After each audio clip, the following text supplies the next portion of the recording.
अस्सलाम वालेकुम। हमारे इर्द गिर्द बहुत से चेहरे होते हैं। इन्हीं चेहरों में से कोई एक चेहरा ऐसा होता है जो सबसे अलग दिखता है।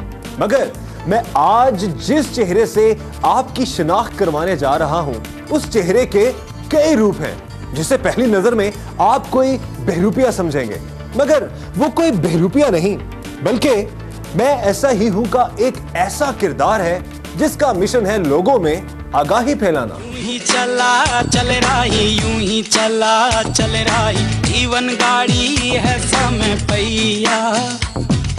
आंसू की नदियां भी हैं, खुशियों की बगियां भी हैं, रास्ता सब तेरा तक है भैया।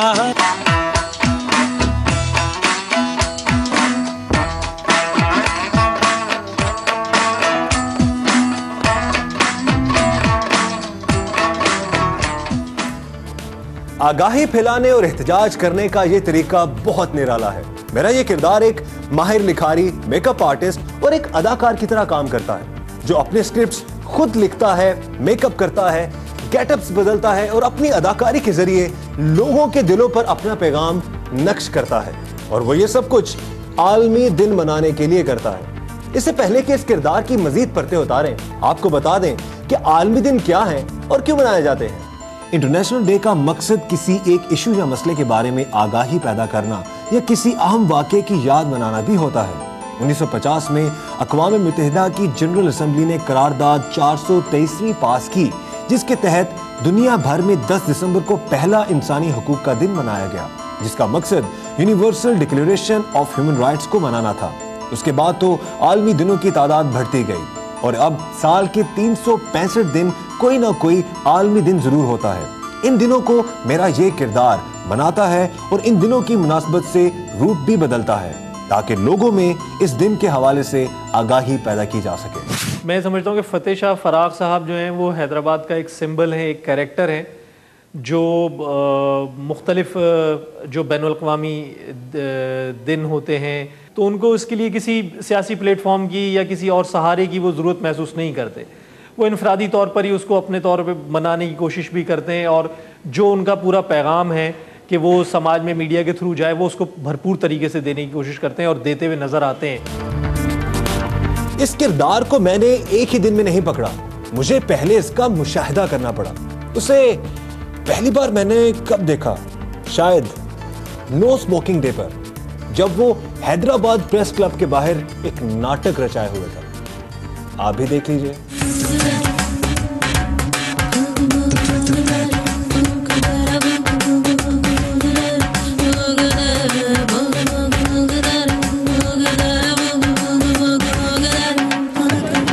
अस्सलाम वालेकुम भाईजान, क्या हाल है? खैरियत से हैं? ये सिगरेट आप कब से पी रहे हैं? ये सिगरेट तो बहुत नुकसानकार है, फेफड़ों का नुकसान होता है, गले और सांस की बीमारियां पैदा होती हैं और भी बहुत सारी बीमारियां इससे पैदा होती हैं। ये आप हमें सिगरेट दें और हम आपको इस सिगरेट की जगह पे केले खिला रहे हैं। तो आप जितना खर्चा सिगरेटों पे करते हैं उतना खर्चा आप फ्रूट पे करें। आप ये केले खाएं और सिगरेट को हमेशा हमेशा के लिए तर्क कर दें। काफी अर्सा गुजर गया, लेकिन वो शख्स, वो ड्रामा मेरे जहन में कहीं बैठ सा गया। फिर एक दिन प्रेस क्लब के बाहर मैंने एक और शख्स को देखा, योमे मजदूर पर। चेहरा कुछ मानूस सा था, लेकिन हुलिया कुछ बदल सा गया था। पहली झलक में तो मैं भी नहीं पहचान सका, फिर जब गौर किया तो याद आया, ये तो वही शख्स है।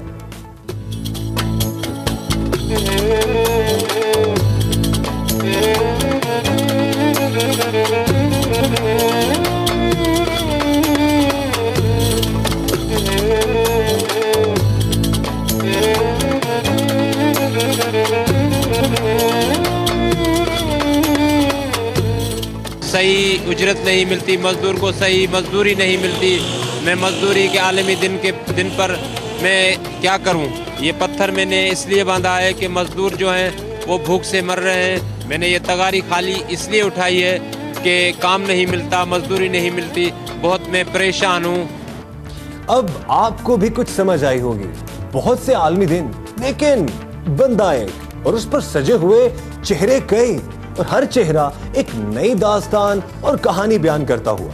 एक छोटा सा ड्रामा, कभी कॉमेडी तो कभी ट्रेजेडी, लेकिन बात और पैगाम वो जो दिल पर असर कर जाए।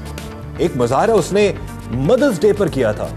शायद हसास दिलों ने बड़ी मुश्किल से अपने आंसू जब्त किए हों।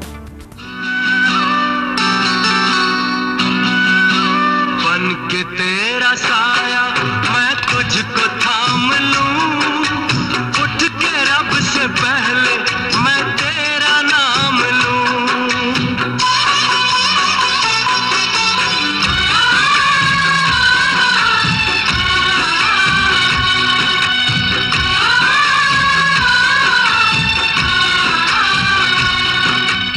आज माँओं का आलमी दिन है। इस दिन के हवाले से मैं इस अम्मा के पाँव धुला रहा हूँ, क्योंकि मेरी माँ इस दुनिया में नहीं रही।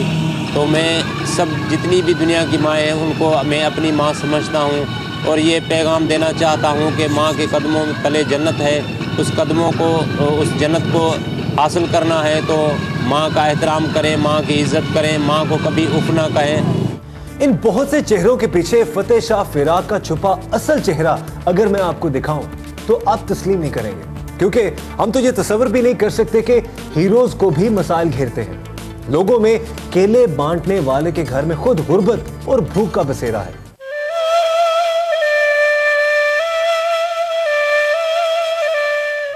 मजदूर के हक की बात करना कोई फैशन नहीं, बल्कि वो खुद मजदूर है जो मां के पांव धोता है और उनमें अपनी जन्नत तलाश करता है, लेकिन उसके अपने बच्चे उसको छोड़ के जा चुके हैं। उन्होंने कहा कि आप हमारे बाप नहीं, अब हमारा आपसे कोई वास्ता नहीं। और मेरे बड़े बेटे ने मुझ पर हाथ उठाया और उसने बड़ा मेरा दिल दुखाया, बहुत दिल दुखाया उसने मेरा। अहाँ कई गलती मुखे रण में रोले, छॾे वजण त पारस हथन सां उदूले।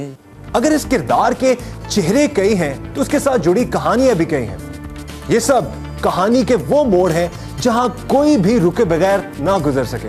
इन पर मजीद बात करेंगे, लेकिन इस ब्रेक के बाद।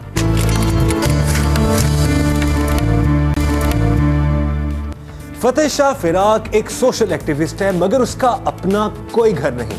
वो कभी किराए के घर में रहता है तो कभी किसी दोस्त के घर में। मैं उसे ढूंढते हुए उसके दोस्त के घर पहुंचा जो अभी ज़ेरे तामीर है, जहां जिंदगी गुजारने की कोई सहूलियात नहीं है। हाँ, अलबत्ता जिंदगी गुजारने का फन और उससे मोहब्बत जरूर है। घर के अंदर मुख्तलिफ आलमी दिनों के अलावा अवाम में बेदारी के लिए इतने बैनर्स और प्रॉप्स पड़े हुए हैं कि इसका घर घर कम और पेंटर की दुकान या फिर किसी स्टेज का बैक रूम ज्यादा लगता है। हमने फतेह शाह फिराक से उसके मिशन के बारे में पूछा। मैंने सोचा कि मैं अच्छे में अच्छा कौन सा काम कर सकता हूँ। फिर मैंने दिल में फ़ैसला किया कि जो अच्छे में अच्छा काम है वो इंसान ज़ात की खिदमत है, क्योंकि नबी करीम सल्लल्लाहु अलैहि वसल्लम ने इरशाद फरमाया कि अफजल शुगाल खिदमत नास, बेहतरीन शुगल जो है, बेहतरीन काम जो है इंसान ज़ात की खिदमत करना है। फतेह शाह फिराक है जो कपड़े और बर्तन धोने से लेकर खाना तक खुद बनाता है। एनजीओ है लेकिन कोई मुलाजिम नहीं। इस घर के एक कमरे में वो अपनी मंसूबाबंदी करता है कि कब कौन सा दिन कैसे मनाना है। अब सवाल आता है कि खुद की ये हालत है तो खाता कमाता कहां से है। यहां मुझे एक शेर याद आ रहा है, फरिश्तों से बेहतर है इंसान होना, मगर इसमें लगती है मेहनत ज्यादा।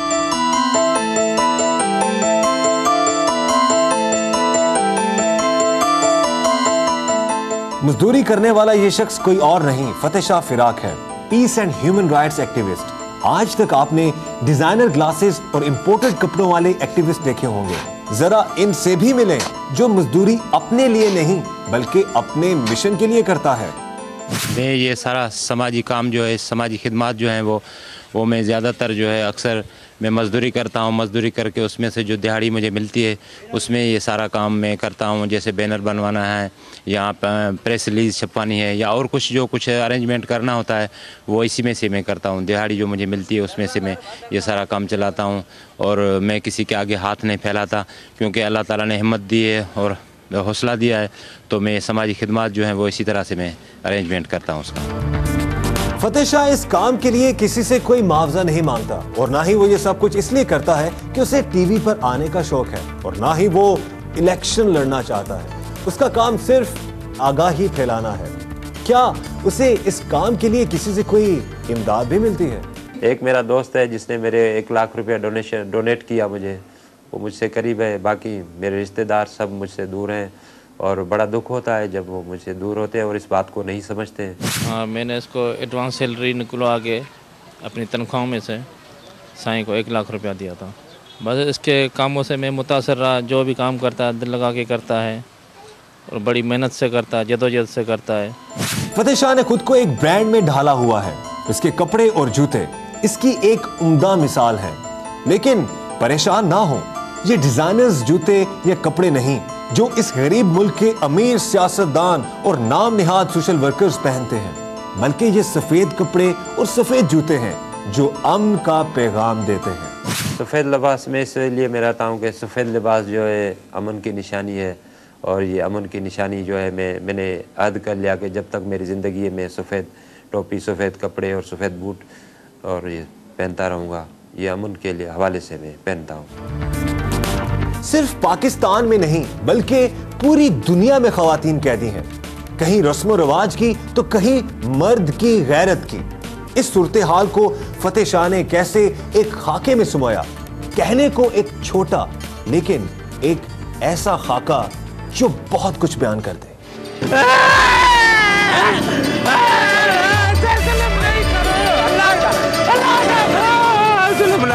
अल्लाह का वास्ता है तुझे, औरत की इज्जत करो, औरत की तकरीब करो। आपकी बेटी हूँ, मैंने क्या बिगाड़ा, मैंने क्या बिगाड़ा? अरे मैं भी एक माँ हूँ। और आज जो है वो ख़वातीन पे तशद्दुद का आलमी दिन है। इस हवाले से मैं ये कहना चाहता हूँ कि औरतों पे बहुत सारा तशद्दुद होता है, उनको जला देते हैं, उनके मुंह पे तेज़ाब फेंक देते हैं, घरों में जो है वो कैद करके रखते हैं और उन पे जुल्म और तशद्दुद करते हैं। खुदा ऐसा मत कीजिए। औरतें जो हैं किसी की माएँ हैं, किसी की बहनें हैं, उन माओं और बहनों का ख्याल रखो और उन्हें इतनी अजियतें न दो। औरत का बड़ा मकाम है, औरत की इज़्ज़त और अज़मत को पहचानो। ये मेरा प्रोटेस्ट करने का, एहतजाज करने का एक अंदाज़ है। कोई कुछ भी कहे, मैं ऐसा ही हूँ। फतेह शाह फिराक अपने सारे खाके प्रेस क्लब के सामने ही क्यों करता है? और हाँ, आपको एक और बात बता दें कि उसने अपने इस मिशन के लिए बहुत बड़ी कीमत चुकाई है कि शायद कोई आम इंसान उसका तसव्वुर भी ना कर सके। इस पे बात करेंगे इस ब्रेक के बाद। ब्रेक पे जाने से पहले मैं अपने किरदार फतेह शाह फिराक के बारे में बात कर रहा था कि उसने अपने इस मिशन के लिए बहुत बड़ी कुर्बानी दी है। उस पर बात करने से पहले मैं आपको वालिदैन के आलमी दिन पर वो जो एक्ट करता है उसको दोबारा से दिखाना चाहता हूं।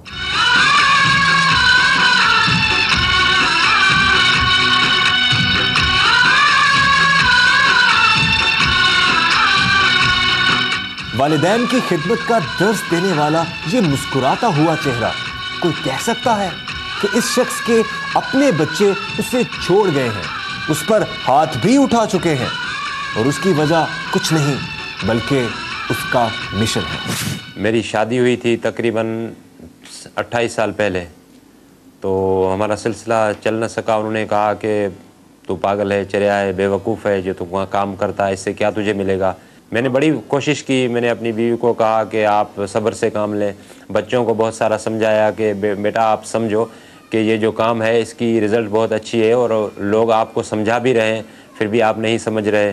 तो फिर वो अलग उन्होंने अख्तियार कर ली और उन्होंने कहा कि आप हमारे बाप नहीं, अब हमारा आपसे कोई वास्ता नहीं, और खुदा हाफिज़ करके चले गए। मुझे उन्होंने बहुत तकलीफ़ दी है, मेरा दिल रंजाया, मुझे बहुत तकलीफ़ दी है, मेरा दिल दुखा दिया उन्होंने। जिंदगी सीढ़ी की तरह ऊपर नहीं जाती, जिंदगी पेड़ की तरह उगती है। माँ बाप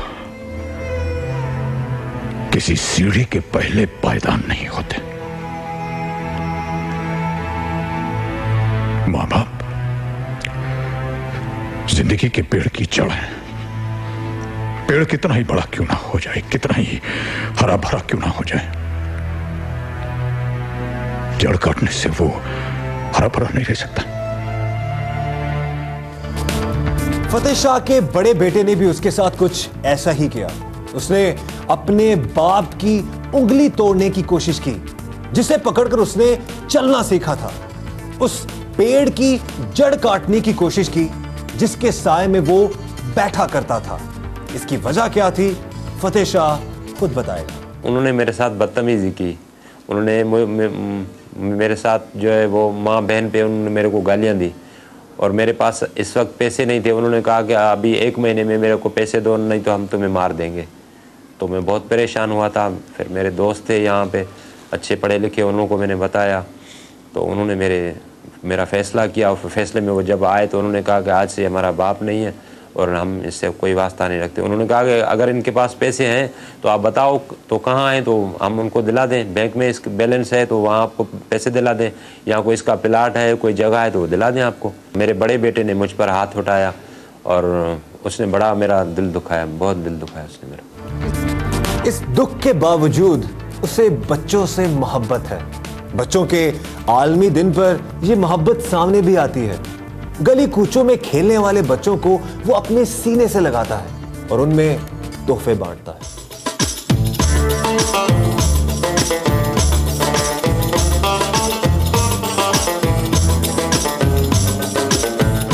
बेटा, आपने काफ़ी दिनों से तेल नहीं लगाया, आपके बाल बिखरे बिखरे हुए हैं। आइंदा आप रोज़ाना तेल लगाएं। सफाई नस्फ़े ईमान है, रोज़ाना अपनी सफाई रखें, ठीक है बेटा।